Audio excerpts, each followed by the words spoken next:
బలగం వంటి super success తర్వాత వేణు ఎల్లమ్మ అనే మరో చిత్రాన్ని తెరకెక్కించేందుకు సిద్ధమైన విషయం తెలిసిందే. ప్రముఖ నిర్మాత దిల్ రాజు ఈ సినిమాని నిర్మిస్తుండగా ఏడాదిన్నరగా హీరో విషయంలో తర్జన భర్జనలు జరుగుతూ ఉన్నాయి. నాని, నితిన్, శర్వానంద్, నిఖిల్, బెల్లంకొండ శ్రీనివాస్ ఇలా 4-5 పేర్లు తెర మీదకు వచ్చిపోవడం జరిగిపోయాయి.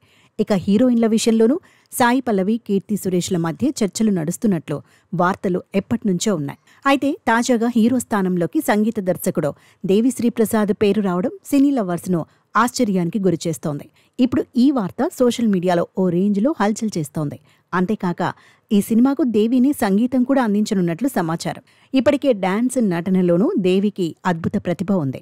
అయితే ఈ వార్తల విషయంలో ఇప్పటి వరకు అధికారిక ప్రకటన అయితే లేదు.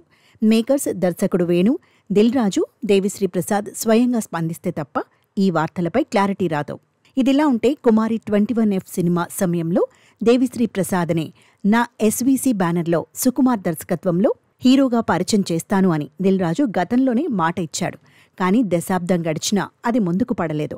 ఇప్పుడు ఈ చిత్రంతో అటు వేణు, ఇటు దేవిశ్రీ ప్రసాద్ ఇద్దరిని కలిపి సినిమా తీస్తే దిల్ రాజు ఇచ్చిన మాట కూడా నెరవేరినట్లే అవుతుందని టాక్ వినిపిస్తోంది. అయితే ఇప్పటికే దిల్ రాజు డైరెక్టర్ వివి వినాయక్ను హీరోగా పెట్టి మధ్యలో ఆగిపోయిన సీనయ్య సినిమాలాగా కాకపోతే చాలని ఫ్యాన్స్ అనుకుంటున్నారు. మున్ముందు ఈ ఎల్లమ్మ సినిమా విషయంలో ఎలాంటి వార్తలొస్తాయో ఎదురుచూడాలి.